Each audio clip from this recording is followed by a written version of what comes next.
blood was already pooling beneath him when she found him. Not a trickle, not a seat, a spreading dark constellation across the crack. The kind of bleeding that doesn't wait for help, doesn't negotiate with hesitation, doesn't care about rank or protocol, or whether the woman kneeling beside you has proven herself worthy in the eyes of men who never had to earn their own suppressing fire. She had 17 seconds. She knew this not because someone told her, not because Emmanuel said so, but because her hands already understood. They moved before her mind caught up, ripping open the trauma kit, fingers finding the turn by touch alone in the thick, suffocating darkness of a Kandaharan night. The air smelled of cordite and copper, and something deeper, older. The metallic breath of a battlefield that had swallowed prayers in 3 languages before sunrise. "Please forgive me. Stay with me," she music said. Not loudly, not dramatically, just a fact. And the most decorated Special Operations Commander in the 3rd Special Forces Group. A man who had survived Fallujah, who had walked out a muscle ambush with shrapnel still inside him, who had once told a general to go to hell and meant every syllable, felt her hands on his chest, and understood in the quiet, rational way that dying men sometimes understand things that whoever she was going to fight harder for his life than he currently could. He didn't know her name yet. He didn't know her history. He didn't know what the men in his own unit had spent the last 3 days saying about her. He just felt her hands, Satan, measured, unafraid, and in the brutal arithmetic of a combat wound that had already claimed 6 men that month. That was enough. Her name was Lieutenant Commander Maya Reyes, and the story of how she ended up kneeling in the dew beside a man who had publicly questioned her right to be there. The story of the mockery, the doubt, the cold silences, and the louder insults. That story begins not on a battlefield at all, but in a small community medical clinic in the Sonoran Desert, in a town so quiet the loudest sound on most mornings was the screen door of the diner swinging open and closed like the slow breath of something waiting. If you're already leaning forward, good, because I promise you, this story only gets more extraordinary from here. This channel is dedicated to the stories of people whose courage rewrites what we think is possible. Hit that subscribe button and turn on a notification bell right now so you never miss a narrative like this one. There are thousands of people who've already joined this community. Don't let this be the last story you find. Now, let me take you back to where Maya Reyes began. The town of Mos Quite Flat sat approximately 40 miles southeast of Tucson, Arizona, and had a population, Clear's throat, of roughly 00 people, a single traffic light that blinked yellow on weekend nights because no one had ever bothered to program it otherwise, and a reputation for producing 3 things in reliable quantities: exceptional chili verde, dust storms that turned the afternoon sky the color of old brass, and people who learned early that no one was coming to save them. Maya was born the second of 4 children to Rosario and Ernesto Reyes in a house with a swamp cooler that rattled like a tin can full of gravel every summer in a front yard that her father kept immaculate despite the desert's constant efforts to reclaim it. Ernesto drove ambulances for Puma County EMS. Rosario was an LPN at the rural health clinic that served Mos Quite Flats and the surrounding unincorporated communities. Communities where the nearest hospital was 40 minutes away on a clear day and an eternity in bad weather. Ma grew up watching her mother work. That is perhaps the most important sentence in this entire story. She grew up watching Rosario Reyes move through a small, underfunded clinic with the calm authority of a woman who had learned long ago that panic is a luxury and preparation is the only honest currency in emergency medicine. She watched her mother stitch lacerations by the light of a battery lantern during a monsoon season power outage. She watched her talk a diabetic farmer through a hypoglycemic crisis in Spanish, English, in the calm, steady rhythm of a voice that didn't waver. She watched her mother's hands, compact, precise, unhurried, and understood something she could not yet articulate, that there's a particular kind of courage that has nothing to do with being the loudest or the largest or the most decorated person in the room. It is the courage of staying. It is the courage of leaning in when every instinct screams to lean back. Maya was 9 years old the first time she helped her mother manage a serious trauma. A farm laborer had been brought in with a laceration across his forearm from a piece of agricultural equipment. Deep, ugly, with a kind of controlled arterial bleeding that required immediate pressure and a steady hand. Rosario was dealing with a child in respiratory distress in the other room. There were only 2 other staff members in the clinic that afternoon, and both were occupied. Maya, her mother, called from the other room. Voice level, I need you to keep direct pressure on Mr. Viral's arm and tell me his breathing rate every 30 seconds. Maya walked to the exam table. She looked at the wound. She looked at Mr. Viral's face, a middle-aged man with kind eyes, now white with shock. She picked up the gauze pad her mother had already positioned and pressed down, firm and steady, and began a count. She was not afraid. She was focused. That distinction between fear and focus would define the next 25 years of her life. She graduated Mose Quite Flats High School in May of the year when the jacaranda trees bloomed early and the desert smell of Cursit after rain hung in the air for what felt like a week. She had a 4.22 GPA, a full academic scholarship to the University of Arizona, and a letter of recommendation from the regional EMS director that described her as possessed of an unusual clinical calm rarely seen in pre-medical candidates of any age. She studied biochemistry. She worked nights at the County Trauma Center, first as a patient transport aide, then as an EMTB, then as an EMT intermediate while simultaneously completing her undergraduate coursework. She graduated summa cum laude. She was accepted to the University of Arizona College of Medicine, and it was during her second year of medical school, sitting in a small fluorescently lit seminar room in a class on combat trauma medicine, taught by a former Army flight surgeon named Dr. Harold Finnick, that Maya Reyes encountered the idea that would reroute the trajectory of her entire life. Dr. Finnick was not a war man. He was compact and gray-bearded and spoke with the clipped precision of someone who had spent enough time in chaotic environments that he had come to regard unnecessary words as a form of waste.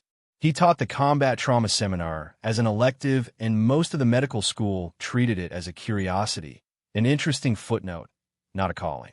Ma sat in the front row. She took meticulous notes. She asked questions that made Dr. Finnick pause mid-sentence. 3 weeks into the semester, after a particularly detailed lecture on tension pneumothorax management in field conditions, he stopped her on the way out of the classroom and said without preamble, "You've done this before." "Not in the field," she said, "but close." "Where?" "A rural clinic in the Sonoran Desert," she said, "and a level 2 trauma center." He studied her for a moment.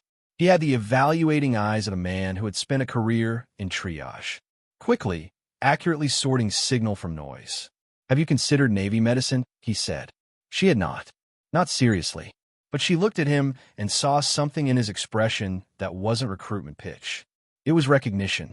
The particular look of someone who has found unexpectedly a colleague. "Tell me more," she said. The path from that conversation to a commission as a Navy medical officer was not straight, and it was not easy, and it was not at any point along the way accompanied by parade or standing ovation. It required the completion of medical school, USMLE BOD examinations, officer candidate school, Naval Aerospace Medical Institute training, and a series of deployments that tested her in ways that no simulation and no textbook had adequately prepared her for. But she did it. And when, after 6 years of Navy medicine service, including 2 deployments to the Horn of Africa and 1 to a military medical facility in Bahrain, Maya Reyes was accepted into the Special Operations Medical Qualification Pipeline, the grueling, highly selective process that trained physicians and medical officers specifically for integration with Special Operations Forces. She crossed a threshold that very few people had ever crossed, and even fewer who looked like her. The number of women who had completed SEAL Team medical integration training at that point could be counted without removing a glove. Maya was about to become one fewer. The training facility was located at a coastal installation that will not be named in this narrative because some things deserve their geography kept private. What could be described is the sensation of arriving there for the first time in early October, when the Atlantic was the color of hammered pewter and the wind off the water carried a cold that was not merely low temperature, but something more intentional. The kind of cold that seems to be actively testing whether you belong.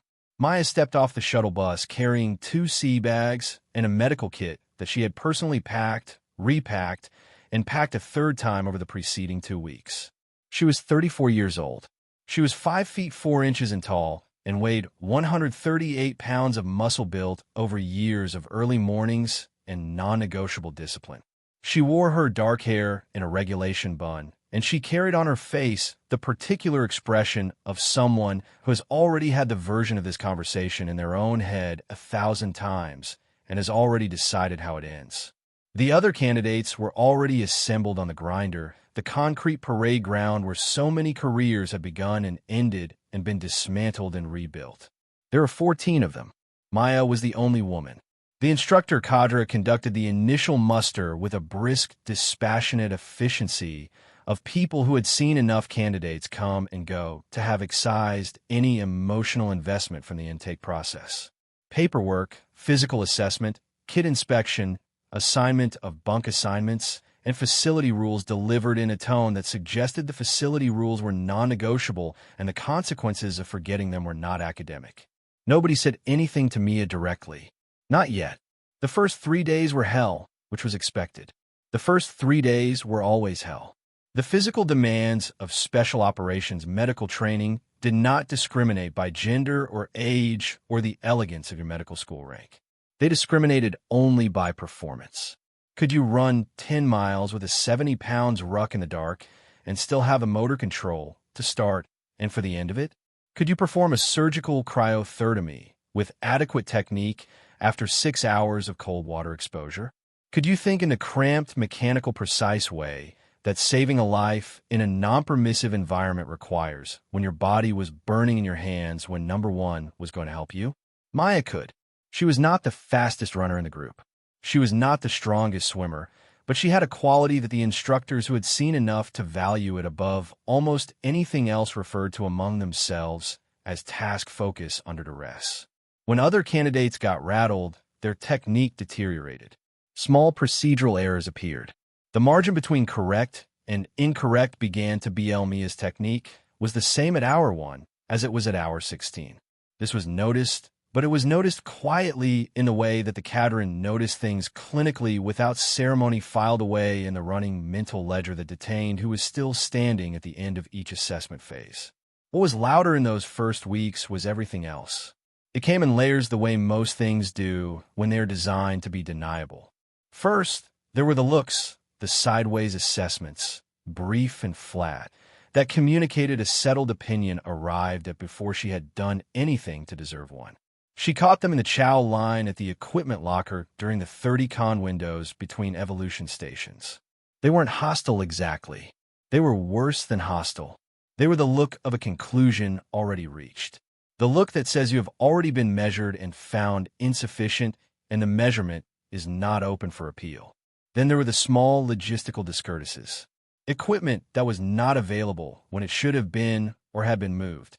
A simulation scenario that was reset between her turn and the previous candidates in a way that was technically within the rules, but technically not consistent with the rules either. A bunk assignment in a corner of the facility that required passing through 2 other candidates' sleeping areas to reach the bathroom, which was the kind of detail that sounds trivial until it is 3 o'clock in the morning and you are already running on 4 hours of sleep and every small friction compounds. She did not complain. Complaining was a form of disengagement. Disengagement was a form of failing. Failing was not something she had traveled from the Sonoran Desert to the Atlantic coast to do. Then there was candidates Torres and Beckman. Marcus Torres was a 29-year-old special warfare combat crewman with 2 deployments and a jaw like music, the prow of a landing craft, angular, forward-thrusting, built to break water.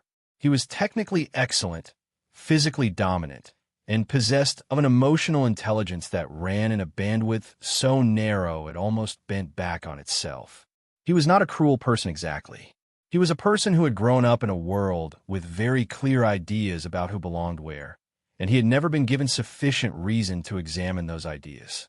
Liam Beckman was more complicated. He was 32, a former Army Ranger medic who had transferred laterally into a Navy Special Operations medical billet, a rare and somewhat politically delicate transition that had apparently left him with both something to prove and a particular sensitivity to anything that might dilute the credential he had worked for. He was sharp, he was technically gifted, and he had decided with a specificity that felt almost like preparation to make Maya Reyes's time in this program as uncomfortable as possible without ever technically crossing a line. The first direct incident happened on day 11. They were running a mass casualty simulation, a multi-patient scenario in a controlled indoor environment designed to replicate the chaos of a vehicle-borne IED strike. Smoke generators, mannequins with wounds categorized by triage priority, audio of screaming and radio traffic, and competing demands playing through speakers in every corner. Time limit. The clock running. Maya was assigned as lead medic for the scenario. She moved through it methodically. Sweep, identify, tag, prioritize, treat. Her first assessment took 43 seconds and accurately categorized all 11 simulated casualties by triage priority. She began treatment on the 2 immediate patients with a sequence correct. The techniques clean, the equipment transitions fluid. Beckman was watching from the observer position. She's going to miss the tension, Yuma, on Charla 7. He said not quietly to Torres beside him. She's focusing on Charlotta's airway. Watch. Maya heard him. She had already located the tension, Yuma, on Charla 7. She had already made the triage calculation that Charla 2's airway required immediate precedence over your developing pneumo in a patient who had a 2-minute window before critical deterioration. She had already planned the sequence. Airway now, decompression in 40 seconds. She did not look up. She secured Charla 2's airway. She pivoted to Charla 7. She identified the left side hyperresonant and decreased breath sounds by percussion and auscultation in approximately 12 seconds and performed needle decompression with a technique that the supervising instructor later described in his assessment notes as textbook inefficient. The scenario clock stopped. The instructor called time. Beckman said nothing for a moment. Then lucky it was one word said, quietly intended perhaps only for Torres. But in the silence after the scenario, in the small contained space of the simulation room, it reached every ear present. Ma set down the decompression needle. She looked at her hands for a moment, not because she needed to, but because she was making a choice about what to do with what she had just heard. She chose nothing. She cataloged the equipment, completed her documentation, and walked out. That night, sitting on the narrow cot in the corner bunk she had been assigned, in the particular silence of a facility where everyone was either asleep or too exhausted to be anything else, she opened the journal she had kept since medical school. She wrote one sentence. They are not watching me fail. They are watching me succeed, and they don't have a framework for it yet. She underlined it. Then she closed the journal and went to sleep. The weeks accumulated. The program's physical demands intensified. The medical training deepened from foundational trauma management into the specific lead cross-disciplinary competency that special operations medicine required. Surgical skills, trauma anesthesia, advanced airway management in field conditions, hypoalmic shock resuscitation with limited supplies, blast injury management, traumatic brain injury protocols, psychological first aid en route critical care, and the particular discipline of making life and death decisions with incomplete information under active threat. Maya moved through it all with the same quality she had brought to the simulations at the beginning. Not loudness, not aggression, but consistent, unsparing competence. Her scores were not the highest in the group, in every category. In several categories, they were the highest. The instructors adjusted their assessments, not dramatically. The assessment process was designed to be objective, and in the main, but there were subtle shifts. The cadre began to call on her differently, not with special deference. The cadre was not given to deference of any kind, but with a particular quality of attention. You give something that has earned it. Chief Petty Officer Donovan Marsh was a 38-year-old SEAL with 17 years in the teams who served as one of the lead tactical integration instructors for the medical qualification pipeline. He was a man of approximately 6 feet with a build that had the density of something architectural and a face that suggested he had evaluated many things over many years and retained impressions only of the ones that earned them. He spoke rarely, and when he did, with an economy of language that made each word feel deliberately selected. He had watched Maya through the first 4 weeks of the program without comment. On the morning of day 29, during a search and rescue integration exercise in which candidates were required to extract a simulated casualty from a partially collapsed structure under time pressure, Aimee made a decision that deviated from the prescribed protocol. The simulated casualty, a training mannequin fitted with vital signs monitoring equipment, was positioned beneath a structural element that had shifted unpredictably during the scenario setup. The textbook extraction path was compromised. The alternative extraction path added approximately 4 minutes to the timeline for minutes that the vital signs monitor was indicating the casualty could not afford. The prescribed protocol said, "Do not attempt a non-standard extraction without authorization." Mayo assessed the situation for 8 seconds. Then she performed a non-standard extraction. She improvised a drag technique using a piece of salvaged webbing from the debris field, modified the casualty's positioning to accommodate the structural obstacle, extracted him in 90 seconds along a path that should not have worked and did, and had him at the treatment station with a turn applied before the 4-minute alternative route clock would have even elapsed. The scenario supervisor called a pause. Everyone in the area looked at Marsh. Mash had been standing 10 feet away for the entire evolution. Arms crossed, face unreadable. He walked to Ma's position, looked at the extraction path, looked at the mannequin, looked at the webbing modification. He said nothing for approximately 5 seconds, then document that technique. "I want it in tomorrow's post-exercise debrief." He walked away. Torres and Beckman exchanged a look. Something had shifted. Not everything, not immediately, but something. The 4th week of training included a 48-hour continuous field exercise, what the instructors called, without apparent irony, the integration stress assessment. Candidates were inserted into a simulated operational environment with limited resupply, real weather, and scenario injects that arrived without warning at intervals calibrated specifically to eliminate comfortable rhythms of sleep or preparation. The weather on day one of the exercise was cold in the way that the Atlantic coast in November is cold. A damp, bone-seeking cold that was worse than dry cold because it found its way through fabric and skin and into the reasoning centers of the brain, whispering that warmth was more important than mission and that the differential between the two had never been adequately examined. Maya had spent enough Arizona summers to have little emotional relationship with cold. She had grown up understanding that weather was not a feeling. It was a condition. You manage conditions. She moved through the first 24 hours of the exercise with the same methodical focus she had brought to everything else. At our 31, Torres went down. Not metaphorically, literally. A training fall on a wet slope during a nighttime movement that resulted in a genuine injury, not simulated. His left ankle twisted at an angle that produced a sound audible to the 2 candidates nearest him. He was on the ground in wet leaves and mud, and the training scenario was still running around him, and for a moment the entire exercise held its breath. The nearest senior candidate to Torres was Beckman. Beckman performed an initial assessment, rapid, technically adequate. He identified the ankle injury. He reached for his A-back. His spinning material was compromised, wet partially disintegrated from the conditions. Inadequate for field immobilization of a potential lateral ligament rupture, combined with what Beckman was now identifying as possible fibular involvement. He did not have what he needed. Maya was 15 feet away. She moved without being asked. She was at Torres's side in seconds. Her kit already open, her hands already moving through the inventory with a blind certainty of someone who had packed this kit with specific tactical knowledge of exactly what was in every pocket. "Let me see," she said. Beckman looked at her.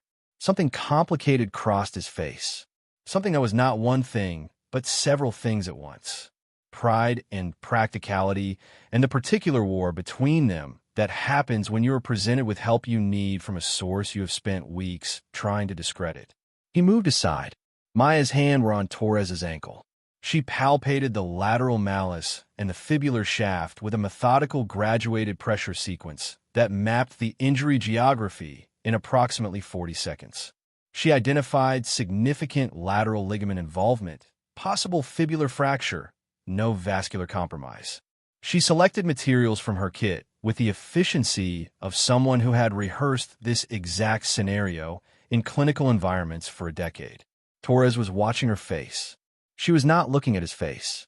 She was looking at his ankle, completely absorbed in the work. But she said, without looking up, this is going to be uncomfortable for about 90 seconds. After that, immobilized and manageable. You'll make it to the extraction point. How do you know? Torres said it was not a challenge. It was a genuine question asked with the particular quality of a person in pain seeking not reassurance, but actual information because I've done this 14 times. She said 12 in simulation twice in a level 2 trauma center. The anatomy is consistent. She completed the splint. She had Torres on his feet, or rather on one foot, with her serving as a human crutch in under 4 minutes. She looked at Beckman. If you help me support his left side, we can maintain the movement pace and still make the checkpoint. Beckman looked at her for a long moment. He picked up his kit and moved to Torres's left side. They made the checkpoint with 6 minutes to spare.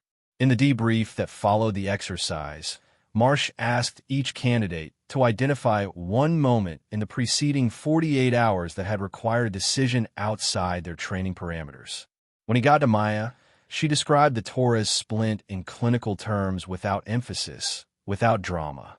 She cited the specific technique modification she had used due to the material's compromise. She noted the time and the conditions. Marsh wrote something in his assessment notebook. Torres, seated across the table with his ankle wrapped and elevated on a folding chair, said something that nobody had expected him to say. She made the right call, he said, on all of it. He said it to the table, not to Ma specifically, but it landed where it needed to land. Beckman did not say anything during that debrief. But that night, in the corridor outside the candidate berthing area, he stopped Maya as she was returning from the head. It was late. The facility was the particular kind of quiet that military installations achieve after midnight, not silent, but emptied of the specific friction of the daytime. Reyes, he said. She stopped. She looked at him with the same calm she had brought to every other version of this confrontation over the preceding weeks. Present, undefended, neither hoping for anything nor protecting against it. He was quiet for a moment, the kind of quiet that is working something out. The Torres splint. He said that technique modification with the improvised lateral support. Where did that come from? Mass casualty rotation at University Medical Center. She said, we had a motorcycle accident case with similar presentation and degraded supply conditions. I improvised then, too. It held. He nodded slowly, not warmly, but genuinely. It was good work, he said. He walked away. It was not an apology. I did not need it to be. It was something more useful than an apology. It was a reassessment. A man with specific training and specific biases, encountering specific evidence, and doing what the trained, honest part of him was capable of doing with that evidence. She stood in the corridor for a moment, then she went to bed. Maya completed the Special Operations Medical Qualification Pipeline in the top third of her cohort. She received her certification on a gray morning at the Atlantic Coast installation, in a ceremony that was like most military ceremonies, brief and formal and weighted with a particular gravity of something that had cost real things to earn. Her mother flew in from Tucson. Rosario Reyes stood in the small gallery of family and guests permitted to observe and watch her daughter receive the qualification credential from a rear admiral who shook her hand with the two-handed grip reserved for moments. That means something. Rosario was not a woman given to public tears. She had spent too many years in clinical settings where composure was professional currency, but her eyes were bright. After the ceremony, Maya found her mother in the corridor outside, and Rosario took Maya's face in both hands, those compact, precise, unhurried hands, and looked at her daughter for a long moment. Your grandmother used to say, Rosario said that the measure of a healer is not how she performed when everything is in her favor. Maya knew the rest of the sentence. She had heard it 100 times. growing up in the small clinic in Moe's White Flats. It's how she performs when nothing is, she said. Her mother nodded. Go, Rosario said, and come back. Maya shipped out 4 weeks later. Her assignment was to Naval Special Warfare Task Unit Kilo, operating under the broader framework of Combined Joint Special Operations Task Force Afghanistan in the Kandahar and Helmand Province regions during an operational period that the tactical and strategic brief is described with a particular understatement of people who measure threat environment professionally as elevated. The base was Forward Operating Base Kestrel. It was not a large installation. It had been carved out of a landscape that seemed from the air entirely indifferent to its presence, brown, gray, and angular and ancient. The kind of terrain that has watched armies come and go for 3,000 years and has formed no particular attachment to any of them. The mountains to the north were the color of old concrete in daylight and became something more menacing after dark, shapes that the mind kept trying to read as structures, as intentional things before correcting itself. FOB Kestrel housed approximately 240 personnel at any given time, including a mix of direct action SEAL teams, Army Special Forces advisors, a 4 Special Operations Command assets, intelligence personnel, logistics and support staff, and the small specialized medical unit that Maya now commanded, Commander Reyes. It took some of the personnel on base approximately 48 hours to learn her name, and some of them considerably longer, because there is a particular friction that attaches to people who represent the unexpected. And FOB Kestrel had been operating in a rhythm that did not naturally include a female special operations medical officer in a command role. The medical facility at Kestrel was a modular structure, climate-controlled, well-stocked by field standards, sophisticated enough to provide damage control, surgery, and stabilization for casualties awaiting medevac. Not sophisticated enough to be anyone's definition of comfortable. It had been running under the management of a Navy hospital corpsman named Senior Chief Petty Officer Roland Briggs, a 41-year-old Californian with 20 years of service, a pragmatic temperament, and a specific quality of institutional memory that only comes from watching a facility like this one operate under many different commanders in many different conditions. Briggs met Mir at the door of the medical facility on her first morning on base. He was carrying a clipboard and a thermos of coffee, and his expression was the assessment expression, the one she had learned to read in its many variations over the years. Not hostile, not welcoming, calculating, the expression of someone adding a new variable to an equation they have been solving for a long time. Commander Reyes, he said, I've got the facility status report here. We've had 2 significant trauma cases in the last 3 weeks. One surgical consult that went higher, and we're at 83% on blood product inventory, which is the best we've been since May. Good morning, Senior Chief. She said, I want to review the full facility log for the last 90 days, patient care protocols, inventory management, and the medevac coordination procedures this afternoon, if you can arrange it. Yep, he said. He handed her the clipboard. She looked at it, then she looked at him. The coffee in that thermos, she said. Is there more, or are you conserving? He blinked. Then for the first time since she had arrived, something in his face relaxed by 1 degree. There's a full pot in the back. He said, Thank you, Senior Chief. She walked inside. He watched her go. Then he wrote 1 word in the margin of the facility status report in the spot he used for his own private operational notes. Good. The men of Task Unit Kilo arrived in her medical facility in the normal ways. Minor injuries, infections, the steady toll of physical work in a harsh environment, the occasional trauma from training accidents, or the edge-of-the-wire incidents that happen regularly enough to be routine and frequently enough to remain UNN. She learned their names, their histories medically speaking. She knew that Petty Officer First Class Anton Webb had a left shoulder impingement that he was managing with ibuprofen and denial, and that his threshold for self-reporting pain was approximately 3 points higher on the standard scale than it should be, which was a tactical consideration in the same way that a weapon's known deviation is a tactical consideration. She knew that Chief Petty Officer James Lawing had a family history of hypertension that his annual physical had not yet flagged because the screening protocol had a gap in it that she had already documented and submitted a revision request for. She knew that Bosun's mate, second-class Derek Patchgate, had a recurring nightmare about a specific IED strike from a previous deployment that he would not discuss directly, but that presented in his vital signs whenever he came into the facility, and the conversation drifted near certain geographic references. She was not their friend. She was their physician. The distinction mattered, though the two were not entirely separate. What she was not in those first weeks was universally accepted. The specific texture of the resistance at FOB Kestrel was different from the training pipeline. At the pipeline, the doubt had been explicit enough to be engaged with directly. It had a face and a name and a pattern that she could observe and respond to with precision. At Kestrel, it was more diffuse, more atmospheric. It was in a way certain requests for medical consultations were rerouted to Senior Chief Briggs first, as if he were a translator whose presence was necessary to make her accessible. It was in the conversations that stopped when she walked into the common area, not from hostility necessarily, but from the social awkwardness of people who had not yet incorporated her into their model of this place and didn't know how to talk naturally around a variable they hadn't accounted for. It was in a small, persistent, unspoken question that hung in the air of every interaction in those first weeks. What are you doing? Hey, she understood the question. She had been answering it her entire career. She answered it the same way she always had, by working. The man who would make things loudest arrived at FOB Kestrel on a Tuesday.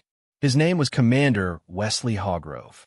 His full title was Commander Special Operations Task Element Kilo, which meant in the operational structure of the task unit that he commanded the direct action element, the teams that were actually going outside the wire on high-V value target missions, and the other work that did not get described in detail in any unclassified document.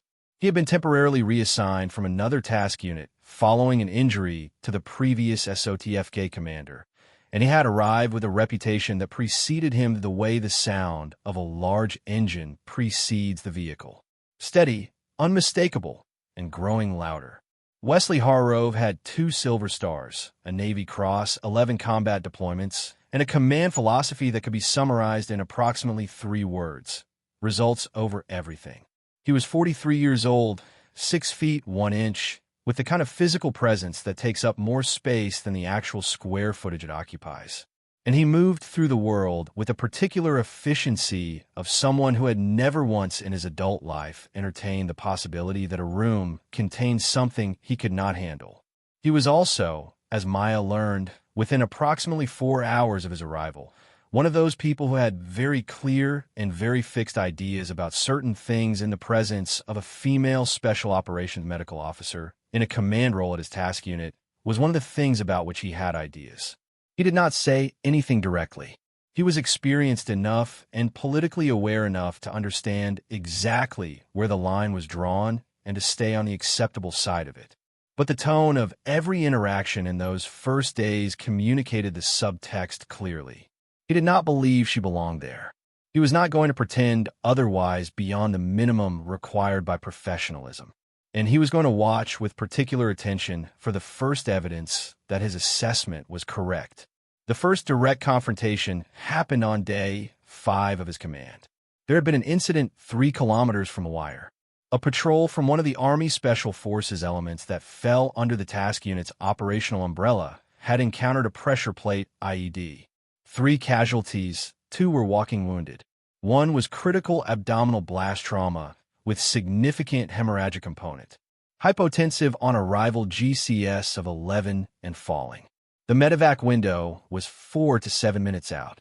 Maya met the casualty at the helicopter landing zone with Briggs and 2 corpsmen. The critical patient was on a litter attended by an Army 18D, the Special Forces medical sergeant who had done everything right in the field. Good hemorrhage control for access established. Fluid resuscitation initiated. He had bought time. Now, it was her job to keep that time from running out. She had the patient in the medical facility in 3 minutes. The next 42 minutes were the kind of time that only exists inside emergency medicine. Compressed and eternal, simultaneously stripped of everything except the specific sequential demands of keeping a human being alive by a series of precise, irreversible decisions. She performed a fast examination, focused abdominal sonography for trauma. She identified free fluid in Morrison's pouch and the parasplenic space consistent with solid organ injury. She identified a hemothorax on the right side. She consulted the labs. Hemoglobin was falling. The lactate was climbing. "We're going to surgical intervention," she said. "Prep the table." Briggs did not hesitate. The procedure that followed was damage control surgery. Not definitive repair, but hemorrhage control sufficient to stabilize the patient for the higher-level surgical care he would need at a Role 3 facility. It was technically demanding, performed under field conditions with the kind of controlled urgency that has no room for either panic or detachment. 40 minutes later, the medevac landed. The casualty was loaded, stable with his hemorrhage controlled, and his airways secured. He survived. Maya found out 6 weeks later through the standard patient outcome tracking system.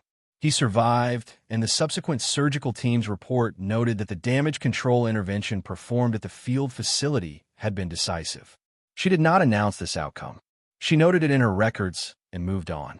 Hawgrove heard about the procedure through the normal chain of reports. He read the clinical summary. He said nothing specific, but the particular quality of his attention when she was present shifted by a degree. Not enough to call it respect. Not yet.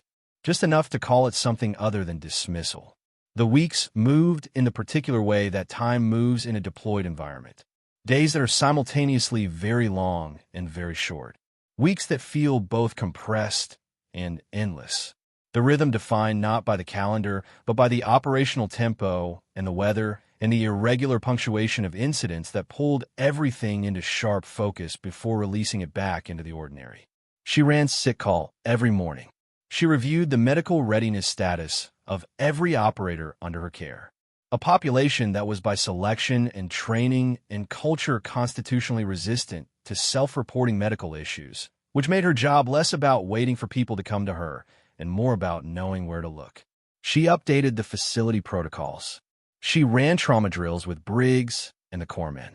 She managed the supply chain for blood products and pharmaceutical inventory with the particular vigilance of someone who understood that in this environment a shortage of O-negative whole blood was not an administrative problem.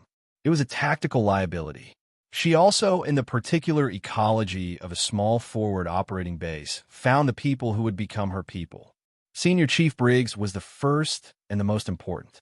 He had served at FOB Kestrel for 14 months, long enough to understand every system, every quirk, every informal network through which things actually happened versus how they were supposed to happen.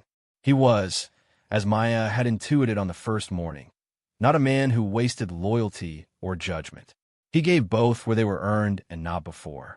She earned his in the second week when she identified a systemic flaw in the medevac coordination protocol, a gap between the medical facial's casualty preparation timeline and the LZ coordination window that under certain scenario conditions could result in a 3 to 4 minute delay in casualty loading that was entirely preventable. She brought it to Briggs with a proposed protocol revision and asked for his feedback based on his operational experience at the facility. He had seen the gap himself. He had never been in a position to address it directly at the command level. He looked at her proposed revision for approximately 2 minutes. "This works," he said. "I've got 2 suggested modifications." He wrote them in the margin in his careful, small handwriting. "Agreed on both," she said. He looked at her over the document. "You're going to be fine here," he said. It was not effusive. It was Briggs, which meant it was genuine. The other person was Captain Amora, OAE, an A4 Special Operations Intelligence officer attached to the task unit, a slender Ghanaian-American woman from Atlanta with a dry, precise humor and the particular quality of someone who had spent her career working in environments that had not been designed with her in mind. They found each other the way people do in such places, through the small recognitions, the shared eye contact across a room when something was said that required a certain kind of witness. They played chess on Tuesday evenings when their schedules permitted in the small recreation room off the common area, and talked about everything except the things they could not talk about, which was in that environment a surprisingly large category. "Does it bother you?" Amora asked one evening, moving her bishop with the unhurried confidence of someone 4 moves ahead. "The way Harrove is with you." Maya considered the board. It's not new. She said that's not what I asked. She moved her knight. It's fuel. She said that's all it is. You can't carry it. It's too heavy, but you can burn it. Amora looked at her across the board. That is either very healthy or the most zen avoidance I've ever heard. Maybe both, Ma said. Amora smiled. Checkmate in 3. By the way, Mia looked at the board. She was right. It was in the 5th week of Maya's deployment that the operational situation at FOB Kestrel escalated in ways that nobody had specifically predicted and nobody, in retrospect, should have been entirely surprised by. The intelligence picture had been developing for 10 days. Fragmentary signals, partial human intelligence reporting. The particular accumulative weight of small indicators that viewed individually said nothing conclusive and viewed collectively said something that the task unit's analysts were describing in their assessments as significant threat of attack potential against the base and the surrounding infrastructure. Hog Grove had been briefed. The force protection posture had been elevated. Additional QRF assets had been positioned. The standard precautionary measures had been implemented. They were not sufficient. The attack came on a Thursday morning at approximately 0540 hours in the gray light, before full dawn, when the air over Kandahar province carries the specific chill of a night, releasing its cold into a day not yet warm enough to absorb it. It was not a simple assault. It was a coordinated multi-vector attack rocket and mortar fire from the northern Urgeline, establishing suppressive effect, while a ground assault element probed the eastern perimeter. The pattern was sophisticated in ways that the subsequent after-action analysis would attribute to significant planning and rehearsal.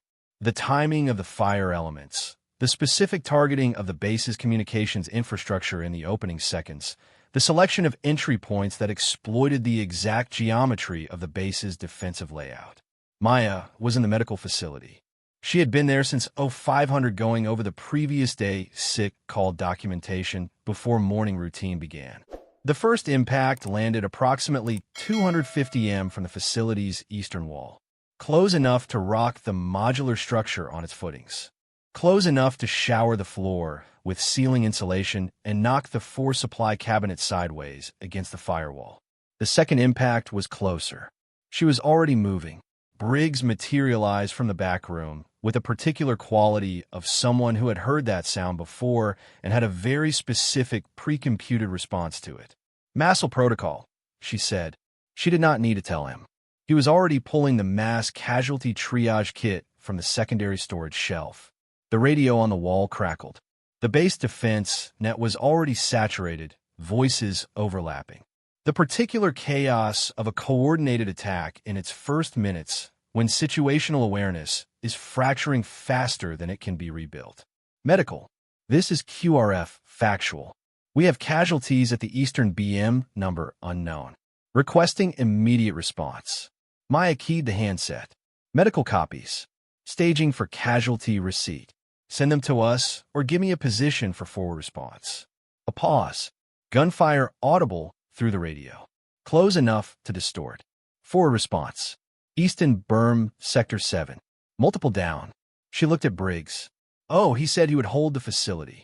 Coordinate casualty receipt. Manage the core man. She grabbed her advanced trauma kit, a 58 pounds pack that she carried with the economy of someone who had practiced this specific movement 1,000 times, and went out the door. Outside, FOB Kestrel was transformed. The smoke from the rocket impacts had not yet fully dissipated, and it moved across the base in slow, dirty drifts that turned the early dawn light to flat, institutional amber. The perimeter defense positions were active. She could hear the pattern of retained fire from the eastern berm, the specific rhythm of trained soldiers in established defensive positions. Somewhere to her north, an alarm was still sounding. A sustained single-tone klaxon that had been automated long enough ago that no one had updated it to a more sophisticated system. She moved at a controlled run towards Sector 7. The first casualties she encountered were 2. A young Army Special Forces communications sergeant with shrapnel in his left forearm and right calf. Wounds that were bleeding significantly but were not immediately life-threatening, and a Navy intelligence specialist with a headlock from a fall during the initial impact who was concussed but ambulatory. She did rapid field assessments on both. Turn on the sergeant's cough, pressure bandage on the arm. She would need real attention, but could wait. Intelligence specialist needed monitoring for LOC changes. Can you walk? She asked the sergeant. Yes. Medical facility is 200 wide, bearing 220. Tell Senior Chief Briggs your vitals are stable. Turn on the left calf. Pressure dressing on the left forearm. Time of application is now. She checked her watch. 0:54 to 7. Can you repeat that? He repeated it perfectly. Despite the adrenaline, despite the pain, good training, she moved on. Sector 7's defensive beam was a raised earthwork position fronted by HESCO bears. The large wire mesh and burlap containers filled with compacted earth that formed the base's primary blast protection. Several of the eastern sector HSOs had been partially degraded by the rocket impacts, and the defensive position in this sector had taken a direct secondary hit from what subsequent analysis would identify as an RPG round. There were 4 casualties at the berm. 3 were moving, wounded, but mobile, being helped by colleagues who had not yet made the decision between staying in position and getting their people out. 1 was not moving. She went to the one not moving. Commander Wesley Harrow was on his back behind a degraded HESCO, his body armor still on, his rifle beside him where it had fallen. He had been at the BAME conducting a direct assessment of the Eastern defensive situation, which was exactly the kind of thing he would do, and exactly the kind of place he would be, and exactly why his people respected him, and why he was now bleeding from a wound in his left side that the body armor had not covered, because body armor does not cover everything. And this was the thing that nobody tells you until you're standing at a battlefield BAM at 0548 in the morning looking at the man who had spent the last 5 weeks suggesting in every way short of a direct order that you should not be here. She was beside him before the thought completed. Her hands found the wound entry point at the left lateral abdomen below the inferior edge of the plate carrier. A penetrating wound, likely shrapnel, depth indeterminate from external assessment alone. His blood pressure assessed by radial pulse character and capillary refill was already compromised. His Glasgow Coma scale was approximately 12, conscious, responsive, but deteriorating. Gunfire above her. The BAME fight was ongoing. She had 17 seconds. She knew this not because someone told her, not because Emmanuel said so, but because her hands already understood. 17 seconds. Not a guess, not a prayer, a calculation. The specific brutal arithmetic of hemorrhagic shock. Of a man whose blood pressure was dropping at a rate her hands could feel before any monitor confirmed it. Of a wound geometry that told her in the language of tissue and pressure and the particular give of a lateral abdominal wall, compromised by penetrating trauma, exactly how much time she was working with. She did not think about who he was. She did not think about the 5 weeks of cold silences and rerouted requests and the particular quality of his gaze across a briefing room that communicated without words that her presence here was something to be tolerated rather than valued. She thought about the wound. Her left hand applied direct pressure, firm, precise, angled to compress the tissue against the likely hemorrhage trajectory. Her right hand was already in the trauma kit, finding the wound-packing material by touch alone in the early dawn smoke haze, finding it the way her mother's hands had once found instruments in a dark clinic by a dying flashlight, by the specific geography of preparation. "Rove," she said, "look at me." His eyes found her. They were focused, barely but focused, the eyes of a man who was still in the fight, who had not yet made the decision to leave. "You have a penetrating lateral abdominal wound," she said. "I'm going to pack it. This is going to hurt. You're going to stay with me." "Reyes," he said. His voice was compressed, working against pain and the beginning of shock. "Were you?" "Stay with me," she said.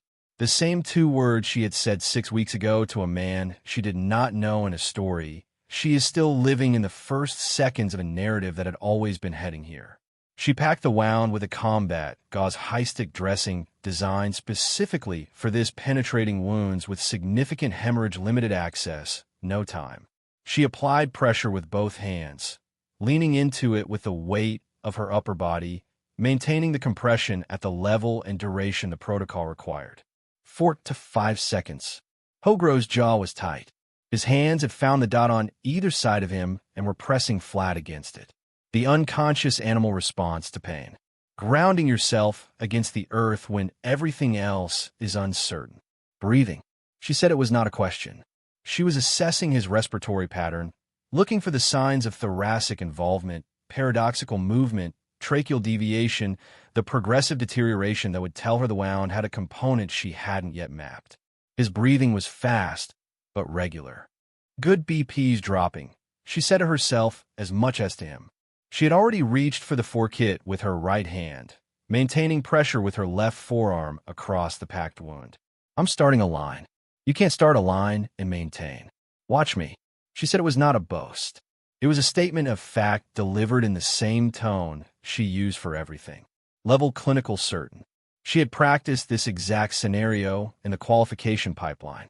She had practiced it because someone somewhere in the curriculum design of special operations medicine training had understood that the scenarios that seem impossible are exactly the ones you will be called upon to perform. She got the fall on the first attempt, large ball, incubital taped off before his next exhale.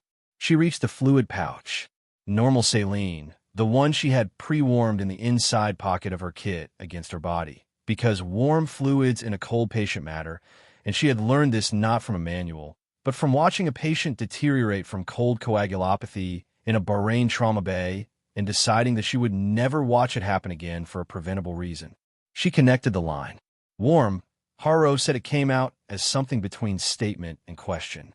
The particular surprise of a man in shock, encountering something unexpectedly careful. Pre-warmed, she said, reduces coagulopathy risk. Lie still. A boast of automatic weapons fire across the BAM above them. Close enough that the reports seemed to arrive from inside the ear rather than from the air around it. Hogro's entire body tensed. Every trained combat reflex firing simultaneously. The instinct to move, to respond, to fight. No, she said, and her hand was on his chest, firm and flat, not restraining him. The weight of one hand could not restrain a man of his size and training, but communicating. The specific language of a physician's hand on a patient's chest. Not yet. Stay. We're doing something. Hey, he stayed. The fire above them continued. She could hear the voices of his men at the Bain positions, abbreviated professional, the clipped radio traffic and shouted range calls of people doing their jobs in chaos. She did not look up. She was inside the geometry of this specific crisis and the world outside. It was information to be peripherally monitored, not attended to. Her secondary assessment took 4 to 5 seconds. She palpated his abdomen through the body armor gaps, guarding present consistent with peroneal irritation, possibly intra-abdominal hemorrhage in addition to the lateral wound. She checked his pelvis stable. She rechecked his airway patent protected. She assessed his extremities. No additional wounds she had missed in the initial sweep. She pulled her radio and keyed to the medical net. Medical. This is Reyes at Sect 7M. I have one critical. Commander Harrove, penetrating lateral abdominal wound. Hemorrhage controlled for access established. Fluid resuscitation initiated. I need a litter team at my position now. And I need to know medevac status. Briggsy's voice came back immediately. Copies all. Litter team en route. ETA 90 seconds. Medevac is running a revised flight plan due to active threat. Current window is 41 minutes. 41 minutes. She looked at Harrove. He was watching her with the particular quality of attention that people develop when they are very close to something final and are not yet certain which direction it goes. His face, which he had only ever seen arranged in the expressions of command, controlled, evaluating, projecting authority, was doing something different now. Something more stripped down. Something that looked, if she were going to name it precisely, like a man reconsidering a conclusion he had reached too quickly. You pre-warmed the saline, he said. Yes. How long have you been doing that standard practice for me in cold environments since my second deployment? She said, I'm going to need you to stop talking unless you feel a change in your breathing or significant increase in pain. I need to monitor your respiratory pattern. He was quiet for a moment. Then Reyes, Commander, I said some things. He stopped. His jewel worked to Kowalski about the assignment about he stopped again. She knew what he was referring to. She had not heard it directly. But Amora had told her 3 weeks in with a careful neutrality of someone delivering information they wished they did not have. That Hogrove had told his chief of staff that the command decision to assign a female medical officer to the SOTFK medical element was a political appointment and that he intended to manage around it. She had put that in the same place she put everything like it. The fuel place. "You don't need to do this now," she said. "I need to do this now," he said, "because I don't know what now comes with." There was a moment of silence between them. The gunfire above had begun to diminish. Not stop, but transition from the rapid, sustained exchange of an active assault to the more measured, sporadic pattern of a situation being brought under control. The Eastern Berm was holding OU, simply not harshly, "But I knew you were wrong, and I came anyway. So this is where we are." He looked at her. "Yeah," he said. "It is." The litter team arrived. 2 corpsmen moving at a controlled sprint through the smoke haze base interior, carrying the SKCO litter at port arms. Maya briefed them in 30 seconds. Wound location packing in place for access. Fluid running vitals on assessment. "Gentle movement," she said.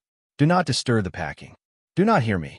Do not remove the packing for any reason until he is in the surgical suite." "Yes." She helped guide the movement from the ground to the litter. Harrove did not make a sound during the transfer, which was either remarkable pain tolerance or shock progression, and she watched his face during the movement with a specific vigilance of someone calibrating which pain tolerance. His eyes were sharp.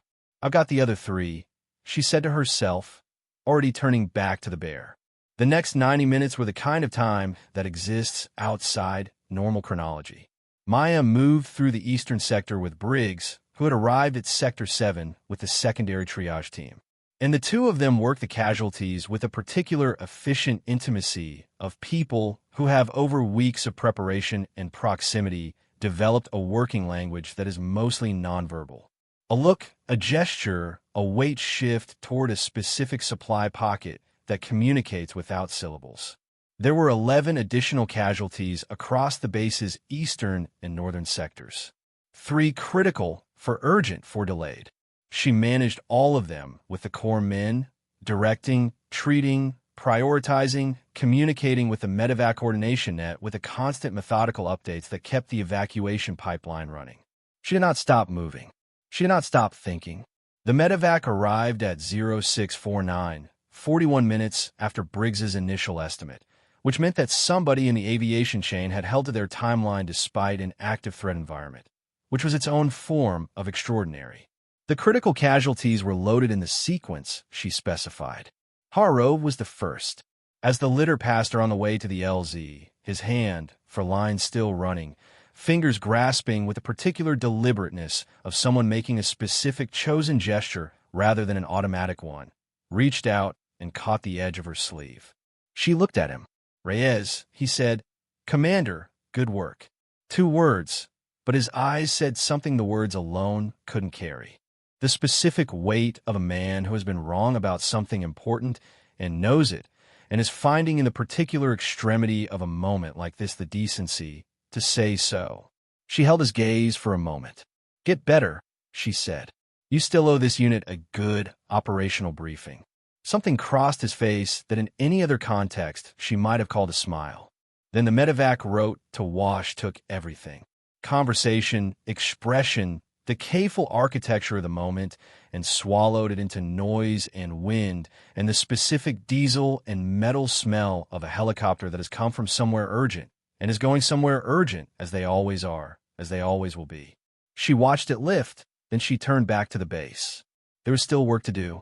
The after-action period following the FOB Kestrel attack unfolded in the overlapping layers that always follow a significant incident. The immediate medical aftermath, the tactical debrief, the command reporting chain, the internal investigations, and the quieter, more human process of a community working through what had happened and what it meant. The immediate medical aftermath took 3 days.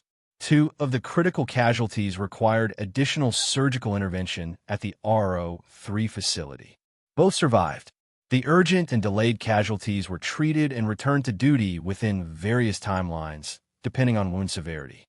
Mia wrote 14 medical after-action entries, each documented with a clinical precision that the military medical record system required, and that she would have applied regardless, because documentation was not bureaucracy to her. It was the record of what had been done and not done, and what could be done better. And it was therefore as important as the treatment itself. Senior Chief Briggs brought her a cup of coffee on the evening of the second day, setting it on the edge of her desk in the medical facility without comment. She looked up from the documentation she was completing. "How's inventory?" she said. "We burned through 60% of our blood product supply," he said. "I've already submitted the emergency resupply request. It'll be here in 36 hours. Good." He didn't leave immediately. He stood at the edge of a desk with his thermos, the way he sometimes did when he was processing something that he hadn't yet organized into words. "I've worked for 14 medical offices at forward facilities," he said. "In 20 years, she waited." "You're the best one," he said. He said it with the same flat, factual tone he used for inventory numbers and medevac timelines. Not because he was minimizing it, because for Briggs, factual was the highest register of sincerity. She looked at him for a moment. "Thank you, Senior Chief." He nodded.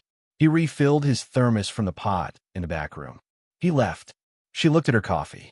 Then she looked at the window, the modular structures, small high window that showed a rectangle of Kandahar sky going from gray to black. As the day ended, the air outside was cooling in the way the desert always cooled at night.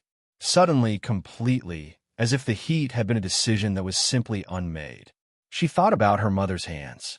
She thought about a screen door swinging open and closed in the Sonorine desert. The particular sound of a place that was waiting for something. She thought about a boy named Marcus Torres with a twisted ankle in a wet field exercise, and a man named Liam Beckman who had said good work in a corridor at midnight, and Chief Petty Officer Marsh writing something in an assessment notebook that she had never been shown, but whose effect she had felt. She thought about 17 seconds. She thought about how many times in her life the critical moments had been exactly that. Not minutes, not hours, but a specific narrow window in which every accumulated year of preparation either justified itself or didn't. She had always believed it would. She turned back to the documentation. Hargrove returned to FOB Kestrel 22 days after the medevac. The surgical team at the roll-free facility had managed his injury with a definitive repair that her damage control intervention had made possible. Spinorrhaphy for a grade 3 splenic laceration that had been the primary source of his intra-abdominal hemorrhage. Closure of the lateral wound with appropriate drainage. A recovery protocol that his own constitution had apparently accelerated beyond the projected timeline. Because as the attending surgeon reportedly wrote in his discharge summary, with a weary humor of someone who had treated too many special operations personnel, the patient seemed personally offended by the recovery schedule. He arrived back at Kestrel on a Tuesday morning on a logistics flight from Kandahar Airfield, walking with a particular careful economy of someone who is managing residual pain and managing it well, carrying his kit with the same physical presence he had always had, but moving with. She noticed this from the position where she was observing the arrival from the medical facility doorway, a quality she could only describe as deliberateness, as if the movement itself was a considered thing. He came to the medical facility within an hour of arrival for the formal medical readiness assessment that all returning casualties were required to complete before resuming any operational duties. This was protocol. What was not protocol was that he came alone without his aide and arrived 12 minutes before his scheduled appointment time, which for Hargrove, a man whose entire relationship with time was one of command of making it do what he wanted, was notable. Maya conducted the assessment professionally and thoroughly. Wound healing excellent. Range of motion within expected parameters for the timeline. Vital signs normal. Cognitive assessment fully intact. Pain level, he said, 3, which he privately noted was almost certainly modified by the same operational stoicism that made everyone in this community report numbers that required a 20% upward adjustment to approximate reality. "I'm noting pain level assessed at approximately 4 to 5, she said. writing.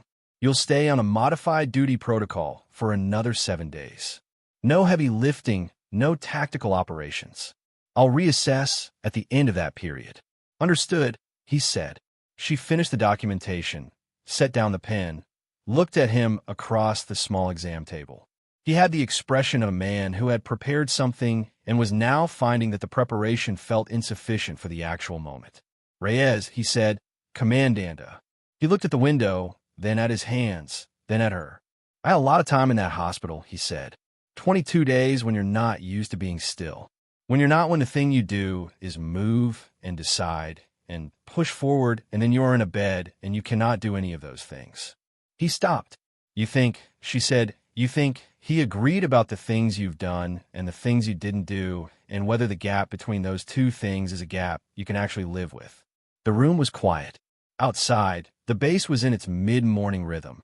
The sounds of a working installation going through its ordinary hours in a place where ordinary and extraordinary were permanently adjacent to each other. I've been in this job for 17 years, he said. I worked with people from every branch, every background, every operational context. I have a record that I'm proud of. And I came here and I looked at you, and I made a decision about what I saw before you done anything to deserve it. He was looking at her directly now. That is not who I intend to be. She considered this. Intend to be, she said, is an interesting phrase. He didn't flinch because it's honest. He said, intending is different from being. I know that. I'm telling you what I intend. She was quiet for a moment. I appreciate that, she said. And she meant it not as a concession, not as an absolution, but as a recognition of the specific difficulty of what he had just done. She had met enough people in her life who could not do it to know that the ones who could were worth something. There's something I want you to understand, she said. She was choosing words carefully, not for self-protection, but because precision mattered here the way it always mattered. I didn't treat you that morning because I had something to prove to you. I treated you because that is my job, and because you were dying, and because the thought of doing anything other than what I did never occurred to me. Not for 1 second. He held her gaze. I know that, he said. That's actually the part I've been sitting with. Good, she said. She picked up her pen. 7 days, modified duty. I'll see you next Tuesday. He stood. He extended his hand. She shook it. His grip was what she expected. Firm, direct, the handshake of someone who had decided something and was communicating that decision through the specific old-fashioned clarity of a physical gesture. He left. She sat with the silence for a moment after the door closed. She opened her journal, the one she had kept since medical school that traveled with her in the same inside pocket of her kit, where she kept the pre-warmed saline pouches because some things you carry close to the body on purpose. She opened it to the page where weeks ago, at the training pipeline, she had written the single sentence that she had underlined. They're not watching me fail. They're watching me succeed, and they don't have a framework for it yet. She read it. Then she closed the journal without writing anything new. Some things don't need an addendum. Some things are complete. The formal recognition came 6 weeks later in a ceremony that was in keeping with the culture of the community, almost aggressively understated. A morning formation, a citation read by the task unit's commanding officer, Admiral James Crowell, who had flown in from the regional command specifically for this. A Navy Commotion Medal with Combat V device for Valor. The citation described the events of the morning of the attack in the specific compressed language of military commotion documentation. Language that in its effort to be precise sometimes achieves a kind of poetry by accident. It described the wounds treated, the techniques employed, the timeline, the outcome. It described the damage control, surgical intervention performed under fire. It described the management of 11 additional casualties in a 90-minute period during an ongoing complex attack. It used the phrase conspicuous professional competence and personal courage. It used the phrase instrumental in preserving the combat effectiveness of the task unit. It used the phrase in the finest traditions of naval service. Ma stood at attention while it was read in the pale morning light of FOB Kestrel, with the mountains to the north the color of old concrete and the desert air carrying the first suggestion of the day's approaching heat. and her face was the face she had been wearing since she was 9 years old in a small clinic in the Sonoran Desert, present, focused, neither hoping for approval nor needing it. Harrove was in the formation, modified duty, still recovering, technically not required to stand in formation for the full duration. He stood in formation. When the citation was complete and the medal was pinned, and Admiral Crowell shook her hand with a particular formality of a recognition that is being witnessed by people who matter. Maya looked out at the assembled personnel of Task Unit Kilo. She saw Briggs standing at the edge of the formation in the specific posture of someone who has permitted themselves a small measure of satisfaction that they would never verbally express. She saw Amora OAE in the intelligence section cluster. Her expression the dry, bright look of a woman who had known something before most people and was not going to make a production of having known it. She saw Torres, who had come back from his injury 3 weeks earlier, and who now, when he came to sit calm, met her eyes without the sideways quality that had characterized the first weeks, just directly the way you look at a colleague. She saw Beckman, who stood attention with his rifle's barrel posture, and who she noticed this, she filed it as precisely as she filed everything, gave her one small, brief, definitive nod, the nod of a man who had been wronged, and knows it and has incorporated that knowledge. She saw Harrove. He was not smiling. The moment was not a smiling moment, but his face had the quality she had observed in that exam room. The deliberateness, the considered quality, the expression of a man who was seeing something clearly. She held his gaze for exactly 1 second. Then she looked back at Admiral CRA and said, "Thank you, Admiral," in the same level, professional voice she used for everything else. The formation was dismissed.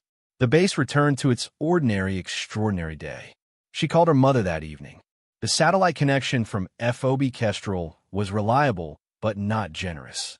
The audio had the thin, slightly compressed quality of a signal that has traveled a very long way. And there was a half-second delay that required a specific rhythm of conversation, a patience between words. "Mama," she said, Maya. Her mother's voice, even through the satellite compression, carried everything it always carried.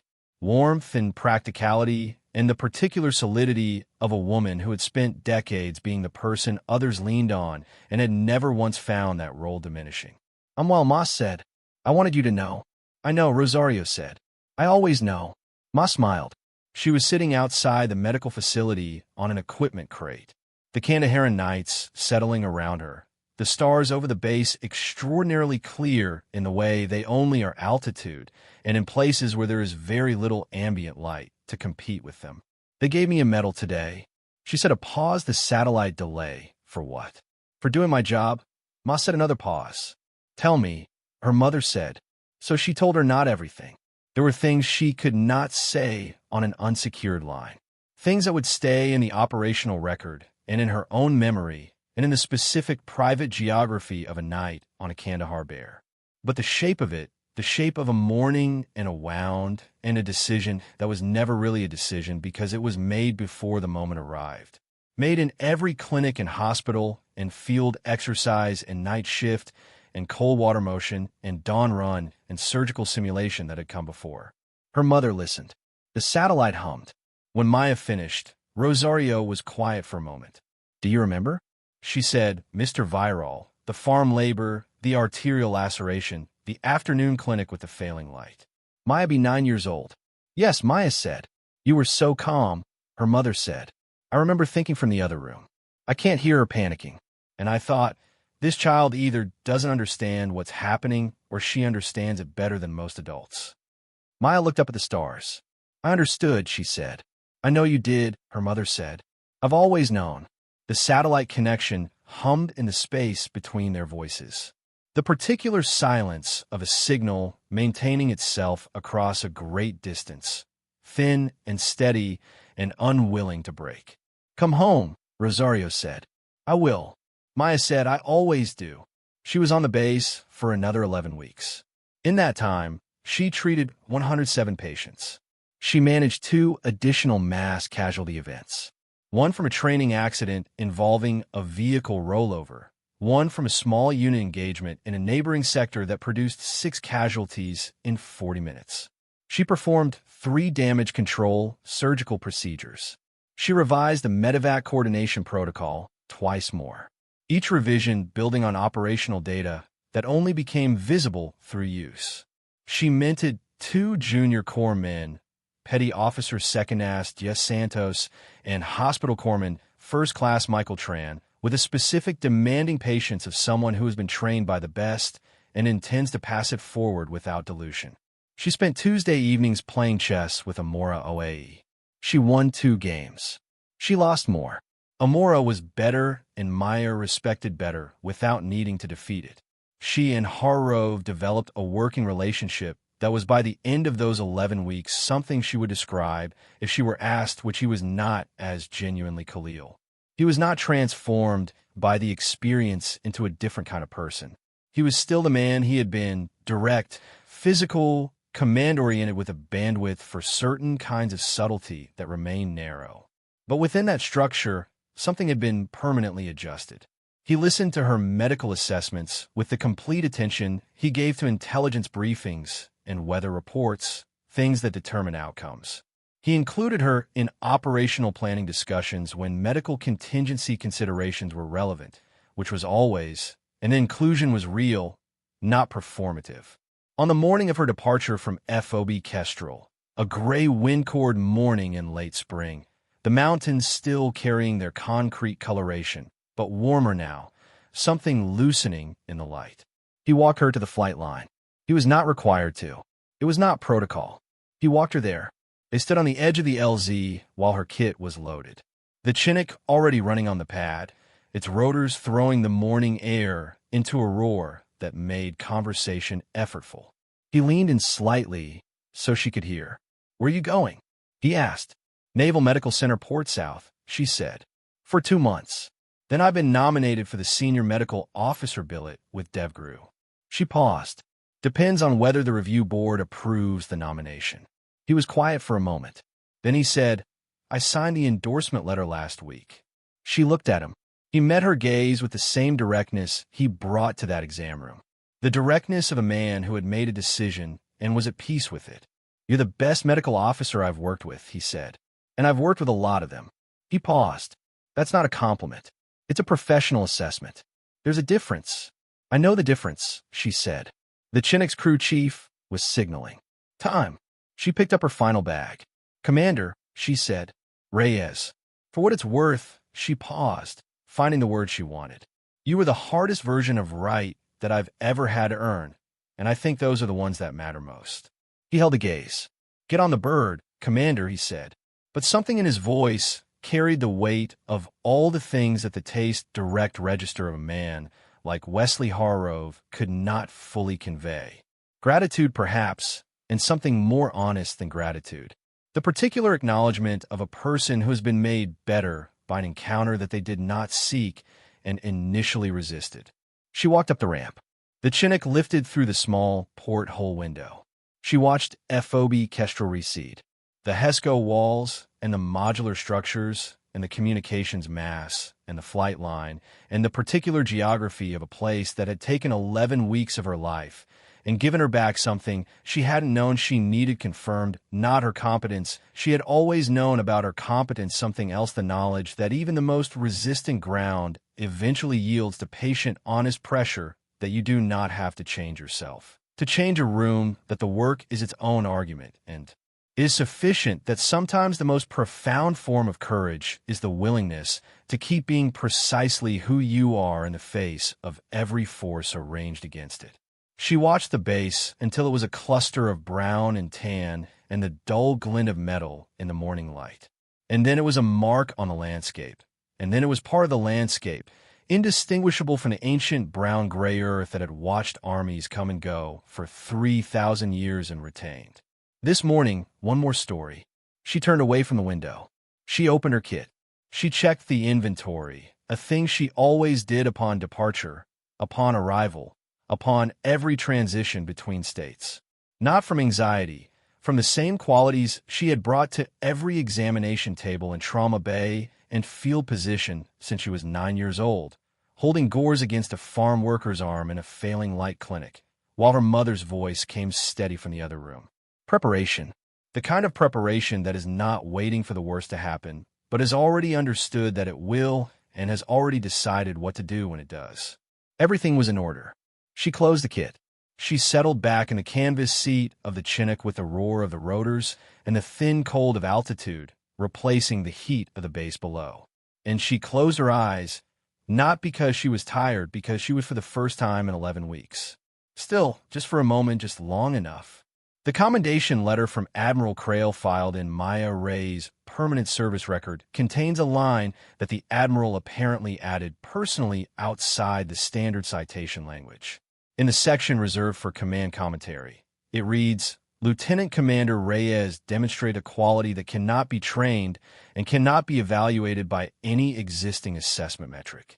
She is the person you want in the room when there's no good option. She is the person who finds the option anyway.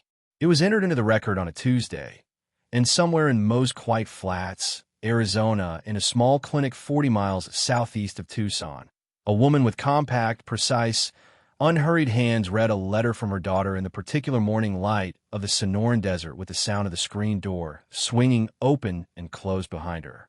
Open and closed like the slow breath of something that had always been waiting. And knowing now that it had not waited in vain. Maya Ray's story reminds us what it costs to be the first and what it creates when you refuse to be the last. If this narrative stayed with you, if you felt something in these pages that you want to carry forward, then leave a comment below. Have you ever had to earn respect in a room that had already decided against you before you spoke? Share your story, and if you haven't yet subscribed, join the community now, because there are thousands more people like Maya whose stories deserve to be told. And I intend to tell every one of them. Hit that subscribe. I'll see you in the next one, because some wounds heal cleaners when the hands that treat them have already decided long before the bleeding starts that they will not stop working until the patient breathes steady and the ground is still and the work is done. That is what she knew.